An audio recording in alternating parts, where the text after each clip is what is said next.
My watch is showing 1:30, so if it's all right with you, Mark and Kevin, I'm going to go ahead and begin the meeting, open the meeting.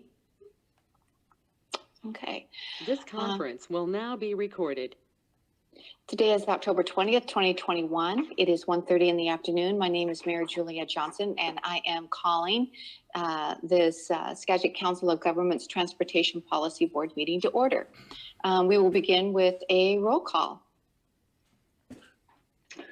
So for the roll call, I will go down the list of attendees that I see present for board members. And if I miss anybody, please let me know after I've gone through.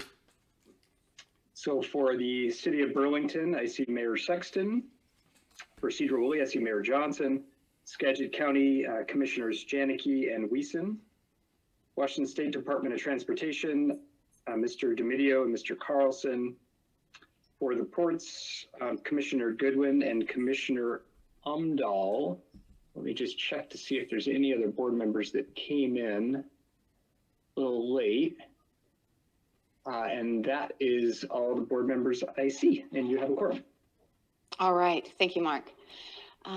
Moving on to written public comments. We did receive a written comment from Cody Hart. I hope you all had opportunity to read that. Are there any other public comments? I'm looking to see if there's. So we had a public comment period from the day the agenda went out on the 13th through the 19th. And with all the public comments, I read them on, I read them into the record. So if it's all right with you, Chair, I was going to read Mr. Hart's comment into the record today since he can't provide verbal comment. Oh, no, please proceed. Okay. And Mr. Hart is attending today's meeting, and he's available to answer any questions that the board members may have. So just reading the comments that he submitted. Skagit County Transportation Policy Board, my name is Cody Hart, and I'm submitting this email as public comment for the upcoming October board meeting. Specifically, I'm writing the board as a community member who is also a licensed Skagit County professional engineer that wishes to make the board aware that on September 29th, 2021, the Thurston County Superior Court issued a historic guilty verdict against Governor Jay Inslee, AG Ferguson, and the Washington Board of Engineers, see attached, that directly impacts you as a board and also every local agency in the county. Upon review of the attached Thurston County Superior Court ruling and other court documents available through the Superior Court, you will find that the court has determined that state officials have been willfully and intentionally violating state law relating to the illegal practice of engineering and the use of the title engineer. While the extent of impact to each agency will differ, agencies who in the last several years were involved with WSDOT local programs, the Department of Ecology, or another state agency, likely interacted with multiple unlicensed state employees identified as an engineer, and that the court has confirmed broke the law.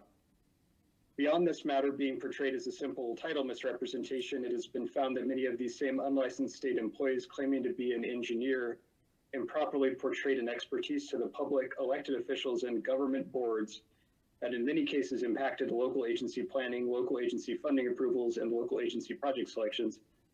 Unfortunately, it has also been found that in some of these instances, the state agency performing the misrepresentation benefited financially from what occurred in such ways as direct reimbursement by local agency funds for engineer activities, and more concerning, by their illegal actions and misrepresentations impacting the award of project funds on some occasions to the state agency or a local agency who had contracted with the state agency if funding was awarded.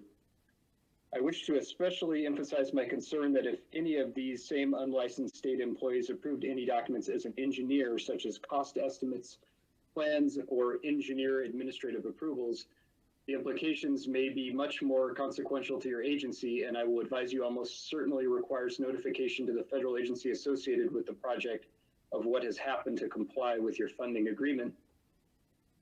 While this is an unfortunate situation that will ultimately result in unnecessary complications to all local agencies, should there be any financial losses or public harm associated with what has occurred to your board or the local agency you represent, I will emphasize to you the court ruling has found this matter so egregious there is no immunity for those involved with your agency, is entitled to pursue financial reimbursement and, if appropriate, criminal charges. Thank you in advance for your time on this matter. Cody Hart, PE, Cedar Woolley, Washington. And along with the comments that were submitted by Mr. Hart, there's a order from the Thurston Superior Court, and it's included within your packet, starting on page 5, Superior Court of Washington for Thurston County. All right, thank you, Mark. Moving on to our action, or our consent agenda, actually, number 3, consent agenda, approval of the September 15th, 2021 Transportation Policy Board meeting minutes. Any questions or comments? And if not, I am looking for an approval.